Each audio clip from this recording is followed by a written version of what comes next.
하나님 말씀은 요한일서 5장 13절부터 보겠습니다. 요한일서 5장 13절부터 15절까지 제가 봉독해 드리겠습니다. 내가 하나님의 아들의 이름을 믿는 너희에게 이것을 쓰는 것은 너희로 하여금 너희에게 영생이 있음을 알게 하려 함이라. 그를 향하여 우리가 가진 바 담대함이 이것이니 그의 뜻대로 무엇을 구하면 들으심이라. 우리가 무엇이든지 구하는 바를 들으시는 줄을 안즉 우리가 그에게 구한 그것을 얻은 줄을 또한 아느니라. 아멘. 기도드리겠습니다. 살아계신 하나님 아버지, 오늘도 은혜를 내려주시고 인도해 주셔서 감사합니다. 이 시간 하나님의 말씀을 전하고 듣습니다. 성령께서 역사하셔서 우리를 향한 하나님의 뜻을 잘 깨달아 알게 도우소서. 하나님이 알려주시는 대로 믿고 따르게 도우소서. 하나님 모든 성도님들을 지키시고 보호하여 주옵소서. 하나님 큰 은혜 주셔서 우리가 속히 교회에 자유롭게 마음껏 모일 수 있도록 은혜 내려 주옵소서. 살아계신 하나님의 은혜를 구하고 예수 그리스도의 이름으로 기도드렸습니다. 아멘. 오늘 또 사도 요한이 오늘 본문을 통해서 이제 그 하나님을 믿는 사람들의 그리스도인들의 믿음을 격려하고 또 위로하고 더욱 하나님을 향하여 담대한 믿음을 가지고 하나님 앞으로 나아갈 것을 권면하고 있는 내용을 보게 됩니다. 13절에 내가 하나님의 아들의 이름을 믿는 너희에게 이것을 쓰는 것은 너희로 하여금 너희에게 영생이 있음을 알게 하려 함이라 라고 이렇게 기록이 되어 있어요. 지금 사도 요한이 이 편지를 쓰는데 누구에게 쓰냐? 하나님의 아들, 즉 성자 하나님 예수 그리스도를 믿는 자들에게 편지를 쓰고 있는 거예요. 그러면서 이제 구원자로 오신 하나님의 아들, 성자 하나님 예수 그리스도를 믿는 자들에게는 영생이 있다. 이것을 너희에게 알려주려고 한다라고 말을 하고 있는 것입니다. 그러니까 이미 믿는 자들이죠. 이 편지를 받는 사람들은 하나님을 믿는 자들이에요. 예수 그리스도를 믿고 회개하고 돌이켜서 하나님을 섬기고 있는 자들입니다. 근데도 이 편지를 또 쓴단 말이에요. 왜 쓰냐? 너희들이 지금 어떤 사람인지를 알려주려고 그런다. 너희들은 어떤 사람들이냐? 하나님이 보내주신 구원자 예수 그리스도를 믿는 사람들인데 하나님이 보내주신 구원자 예수 그리스도를 믿는 자들에게는 하나님이 영생을 주셨다. 너희들이 영생을 받은 줄 너희들은 분명히 그것을 기억하고 있어야 된다. 요한복음 1장 12절에 하나님의 보내주신 아들 예수 그리스도를 믿는 자들에게는 영접하는 자, 곧 그 이름을 믿는 자들에게는 하나님의 자녀가 되는 권세를 주셨나니 라고 말씀을 하고 있어요. 그거 똑같은 말이죠.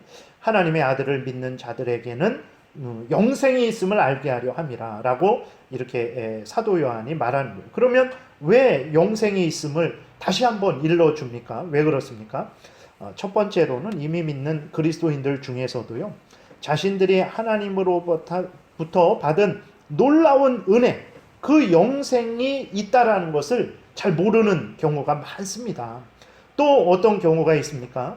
하나님을 잘 믿고 섬기다가도 여러 가지 이유로 사탄의 유혹이나 자신의 게으름이나 자신의 범죄함이나 또 세상에 대한 사랑이나 이런 것들로 인해서 이전에 가졌던 신앙의 그러한 확신들, 신앙의 지식들, 하나님이 주신 은혜들을 잃어버리고 약해진 사람들도 있단 말이에요. 그래서 사도 요한이 이제 아직 잘 모르는 사람들에게 또 문제가 발생한 사람들에게 또 이제 신앙생활 열심히 잘하고 있는 사람들에게 각각에게, 그래서 믿음이 약한 사람들에게는 이 사실을 알려줘서 믿음을 강하게 하고 또 타락해서 범죄해서 하나님 뜻대로 살아가지 못하는 자들에게는 다시 한번 너희들이 하나님의 사람들인데 그렇게 살아갈 수 있냐? 영생을 받은 사람들인데 그렇게 살아갈 수 있냐? 속히 회개하고 돌이키라 라는 또 그러한 회개의 권면을 하기 위해서, 그리고 열심히 잘 믿고 있는 사람들에게는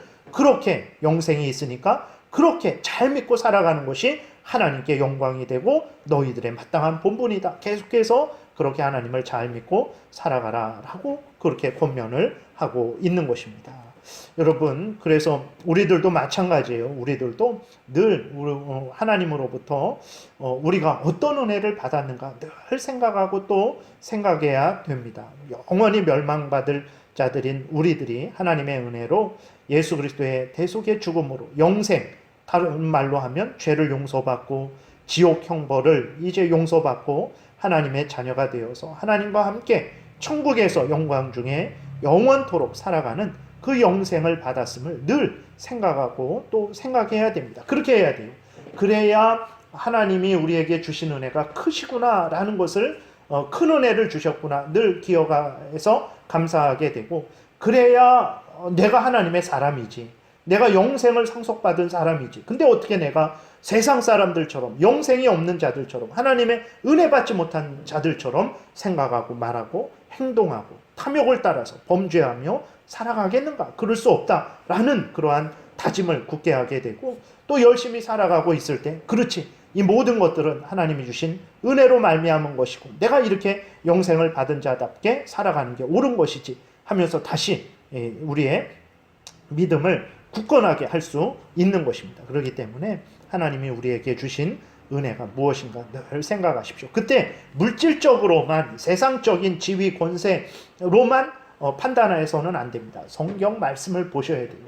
진짜 큰 은혜가 어떤 은혜인지 생각을 해야 됩니다. 하나님이 먹을 거, 입을 거, 마실 거 주신 것은 물론이거니와 그것만 주시지 않고 하나님이 우리에게 예수 그리스도를 보내주셔서 그 예수 그리스도의 피 흘림으로 우리의 죄를 씻어주시고 우리를 정결케 하시고 우리를 하나님의 자녀 삼아 주셨다라는, 그래서 천국을 상속받게 해주셨다라는 이 은혜를 늘 생각해야 세상에 살면서도 세상에 물들지 않게 됩니다. 그리고 이 땅에서 부요함에 처할지라도 교만하지 않게 되고 또 가난함에 처할지라도 비참하지 않게 돼요. 왜 그렇습니까? 우리는 하나님의 은혜로 이 영생을 소유한 자들이기 때문에 그렇습니다. 그래서 하나님이 우리에게 진정으로 예수 그리스도를 믿고 회개하고 돌이킨 우리들에게 영생을 주셨다라는 것을 늘 생각하고 또 생각하고 또 생각하시는 여러분들 되시기를 바랍니다. 그 다음에 사도 요한은 이제 예수 그리스도를 믿는 자들에게 하나님이 영생을 주셨고 또 그 예수 그리스도를 믿는 자들에게 하나님이 주신 특권을 이제 또 알려주고 있어요. 그 특권이 무엇입니까? 14절, 15절입니다. 그를 향하여 우리가 가진 바 담대함이 이것이니 그의 뜻대로 무엇을 구하면 들으심이라. 우리가 무엇이든지 구하는 바를 들으시는 줄을 안즉 우리가 그에게 구한 그것을 얻은 줄을 또한 아느니라. 이렇게 기록이 되어 있어요. 첫 번째로 이제 바로 믿는 자들에게 무엇을 또 어떤 특권을 주셨습니까? 담대함을 주셨다 그랬어요. 어떤 담대함입니까? 죄를 마음대로 행해도 하나님이 용서하시고 하나님이 구원하여 주신다라는 그런 담대함이 아닙니다. 그 구원파나 아주 이렇게 그 악한 사람들은 내가 이제 구원을 얻었는데 이 구원은 내가 마음대로 범죄해도 없어지지 않는 구원이다. 그래서 내가 마음대로 범죄해도 된다라는 그러한 아주 그 어리석은 사탄 마귀가 주는 담대함을 가진 자들이 있어요. 그거는 하나님이 주신 담대함이 아닙니다. 그러한 담대함 주시지 않았어요. 오후 설교 때에도 어제 오후 그 교리문답 시간에도 말씀을 드렸죠. 하나님이 주신 은혜는 칭의의 은혜와 함께 성화의 은혜를 주신다 그랬어요. 하나님이 우리를 구원해 주시고 하나님의 자녀 삼아 주신 것은 하나님의 뜻을 따라 살아가라고 자녀 삼아 주신 것이지 그 마음대로 범죄하라고 자녀 삼아 주신 것이 아닙니다. 그러한 잘못된 담대함이 우리 안에 자리 잡지 못하도록 늘 경계해야 돼요. 사람들은 늘 그런 식으로 속입니다. 그리고 또 우리들 가운데 여전히 죄성이 있고 탐욕이 있어서 자꾸 우리들이 범죄하는 것을, 하나님을 열심히 섬기지 못하는 것을 합리화하려고 하는 그러한 마음들이 계속 있단 말이에요. 그렇기 때문에 항상 깨어서 경계해야 됩니다. 하나님이 주신 담대함은 그런 범죄해도 되고 게을러도 되고 마음대로 살아도 되는 담대함이 아닙니다. 주를 향하여서 하나님을 사랑하고 하나님을 의지하고, 이제는 그전에는 하나님이 우리를 심판하시는 무서운 심판자였죠. 우리의 죄에 대해서 심판하시는, 우리를 지옥에 던져 넣으시는 무서운 심판자셨어요. 그러나 이제는 어떻습니까? 예수 그리스도가 우리 대신 뺨 맞으시고 우리 대신 침뱉음 당하시고 우리 대신 채찍 맞으시고 우리 대신 십자가에 못 박혀 죽으셨어요. 우리가 받아야 될 죄의 형벌을 예수 그리스도가 대신 받아주셨어요. 그리고 예수 그리스도의 의로움을 우리에게 전해 주셨어요.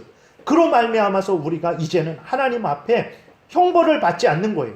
물론 그렇다고 이제 지옥 심판은 받지 않지만 우리들이 살아가면서 범죄한 것에 대해서는 징계는 받습니다. 그러나 그것이 지옥 심판을 미리 맛보는 심판은 아니죠. 우리는 하나님의 자녀가 되었고 하나님이 우리를 형벌하시는데 그 형벌은 하나님이 자기의 자녀들에게, 아버지가 아들에게 하는 징계죠.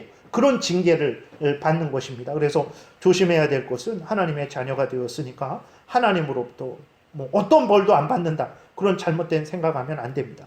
다윗을 보세요. 하나님께 범죄하고 얼마나 무서운 징계를 받았습니다.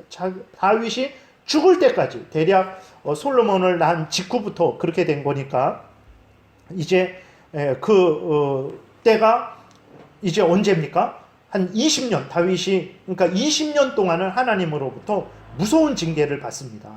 그래서 절대로 여러분 그 구원파 같은 이단 교리, 그 다음에 우리 속에서 계속해서 우리 죄성이 교묘하게 합리화하려는 그 핑계들, 악한 사탄 마귀가 교묘하게 우리를 속이는 그 속임에 넘어가지 마십시오. 하나님이 우리를 구원해 주신 것은 우리 마음대로 범죄해도 된다라고 그렇게 구원해 주신 것이 아니고, 이제는 죄를 미워하고 끊고 버리고 이제는 우리 자신을 위해서 살지 말고 하나님을 위해서, 하나님의 영광을 위해서 하나님의 뜻을 따라서 살아가게 하시려고 우리를 구원해 주셨다라는 것을 우리가 아주 명심하고 또 명심해야 됩니다. 그래서 예수 그리스도께서 돌아가셨을 때 십자가에서 다 이루었다라고 하고 돌아가실 때 무슨 일이 일어났습니까? 성전에 그 성소와 지성소를 막고 있는 휘장이 위에서부터 아래로 찢어졌어요. 무슨 의미입니까? 그 성소는 제사장들이 매일 들어가서 향을 피우고 또 등불을 켜고 그 다음에 진설병 하나님께 드리는 떡을 바치고 그런 일을 하는 곳이 성소입니다. 그러나 그 성소를 지나치면 지성소가 있는데 그 지성소는 하나님의 법궤가 있어요. 언약궤가 있습니다. 그 곳은 하나님이 임재하시는 곳을 상징하는 곳이에요. 그렇기 때문에 그 지성소는 제사장들도 못 들어갑니다. 그 못 들어가게 아주 두꺼운 휘장으로 성소와 지성소를 중간에 이렇게 가로막고 있어요. 그 지성소는 누가 들어갈 수 있냐면 대제사장, 제사장들 중에서 대제사장만, 그 대제사장만 1년에 한 번 대속죄일에 이제 자기 죄를 속하는 제사를 드리고 그 지성소에 들어가서 하나님께 이스라엘 백성들의 죄를 속하는 기도를 할 수 있습니다. 그러니까 그 하나님이 계신 지성소에는 아무나 못 들어가요. 대제사장이 1년에 한 번, 그것도 자기 죄를 속하는 제사를 드리고 들어갈 수 있게 됐어요. 그것은 무엇을 의미하냐면 인간들이 죄인이라서 하나님께 나아갈 수 없는 거예요. 절대 하나님께 나아갈 수 없습니다. 죄를 속하는 제사를 드리지 않고는 하나님 앞에 나아갈 수 없어요. 근데 예수 그리스도가 우리 대신 십자가에서 죄값을 다 치러주셨어요. 그래서 우리의 죄를 하나님이 이제 용서해 주시고 우리를 그 피로 정결케 해 주신 거죠. 그래서 이제 예수 그리스도로 말미암아서 어떻게 된 겁니까? 우리가 하나님 앞에 나아갈 수 있게 된 거예요. 그 성소와 지성소를 가로막고 있던 휘장이 찢어져 버렸어요. 그래서 이제는 지성소에, 그전에는 나아갈 수 없지만 이전에는 지성소에 이제 마음껏 나아가게 된 것입니다. 무슨 의미냐면 예수 그리스도로 말미암아 예수 그리스도를 믿는 자들이 죄 용서함 받고 이제는 하나님께 담대히 나아가게 되었다라는, 그거 하나님께 나아가는 것이 담대해졌다라는 것이지 범죄를 저지르는 게 담대해졌다라는 게 아닙니다. 여러분, 우리들이 교회에 나와서 함께 예배를 드리고 또 각자 처한 곳에서 우리가 하나님께 담대히 나가죠. 하나님의 이름을 막 부르고 하나님께 기도하고 찬송하고 하나님께 은혜를 구하고 그러한 일들을 우리가 어떻게 그렇게 마음껏 정말 아무 때나 어디서나 할 수 있게 되었습니까? 예수 그리스도 때문에 그런 거예요. 예수 그리스도가 우리 대신 십자가에 못 박혀 죽으심으로 말미암아 우리를 정결케 해 주셨기 때문에. 하나님이 예수 그리스도 안에서 우리를 용서해 주시고 하나님의 자녀 삼아 주셨기 때문에 우리가 이렇게 하나님의 이름을 부르고 하나님의 말씀을 전하고 듣고 하나님께 찬송을 드리고 예배를 드리고 은혜를 내려달라고 간구할 수 있게 된 것입니다. 그러니까 하나님의 아들을 믿는 자들에게 주어지는 은혜가 이런 은혜예요. 그 영생을 주셨다라는 은혜는 바로 이러한 모든 것들이 다 포함되었다라는 의미라는 것을 기억해야 됩니다. 그래서 하나님이 우리의 하나님이 되셨죠. 우리는 하나님의 백성이 되었습니다. 하나님이 우리 아버지가 되어주셨습니다. 우리는 하나님의 자녀가 되었어요. 그래서 이제는 하나님은 우리 하나님으로 우리 아버지를 믿고 섬기고 영광을 돌리고 은혜를 구하고 하나님과 동행하는 담대함을 이제 누리게 된 것이죠. 그것이 마태복음 27장에 예수 그리스도께서 돌아가실 때 휘장이 찢어지는 기록이 되어 있는데 그 의미가 바로 이런 것입니다. 그래서 여러분 우리가 예수 그리스도로 말미암아서 영생을 가졌다. 그 영생이라는 것은 단순히 오래 산다, 죽지 않고 오래 산다 이런 의미가 아니라 정말 하나님과 함께 영원히 함께 살아간다. 그 영생은 지금도 벌써부터 누리고 있는 거예요. 그렇잖아요. 우리가 천국에서만 하나님과 동행하는 게 아니고 지금 우리가 이 땅에서 하나님과 동행하고 있잖아요. 하나님의 이름을 부르고 하나님이 또 우리의 기도에 귀를 기울이시고 또 하나님이 우리에게 은혜를 내려주시고 우리는 하나님께 감사하고 찬양하고 힘들고 어려울 때마다 하나님께 기도하고 또 하나님은 그때마다 은혜를 내려주시고 하나님과 교제하면서 살아가고 있잖아요. 성령께서 내 안에 계시면서 나를 위해서 말할 수 없는 탄식으로 나를 위해 기도해 주시고 나를 항상 하나님 말씀 따라 살아가도록 깨우쳐 주시고 가르쳐 주시고 힘 주시고 그러고 있죠.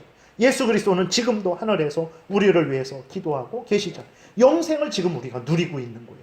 이 은혜를 누리고 있는 것. 그래서 사도 요한이 너희들이 어떤 자들인지 아냐. 세상에서는 비록 조롱을 받고 멸시를 받고 핍박을 받고 정말 그 휘두르는 칼에 맞아서 죽임을 당할지라도 너희들은 어떤 자들이냐. 하나님의 자녀된 자들이다. 예수 그리스도를 믿음으로 말미암아 죄 용서함 받고 하나님의 자녀된 자들이다. 하나님으로 인해서 너희들은 영생, 하나님이 주시는 그 모든 은혜, 하나님과 영원히 함께 거할 수 있는 은혜를 받은 자들이다. 지금 그 은혜를 누리고 있지 않냐. 그러니 너희들이 이 땅에서 어떤 삶을 살아야 되겠느냐.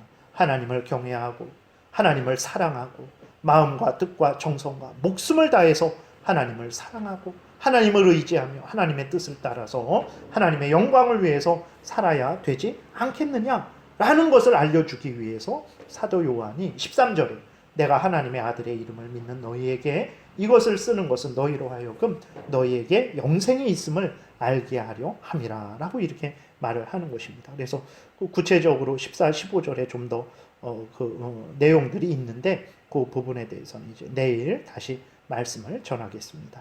기도드리겠습니다.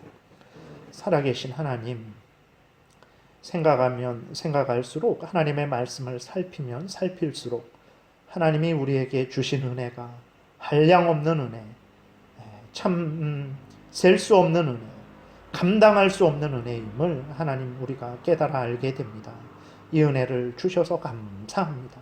이 은혜를 천국에서만 이 다음에만 누리는 게 아니고 지금 여기서 이 영생을 누리게 하시니 감사를 드립니다. 하나님, 우리가 이 은혜를 받은 자라는 것을 깨달아 알고 우리가 정말 더욱 하나님 앞에 달려나아가서 하나님을 찬양하고 또 열심히 하나님을 위해서 하나님의 일을 하는 복된 신앙생활하게 도우소서. 감사드리고 예수 그리스도의 이름으로 기도드렸습니다. 아멘.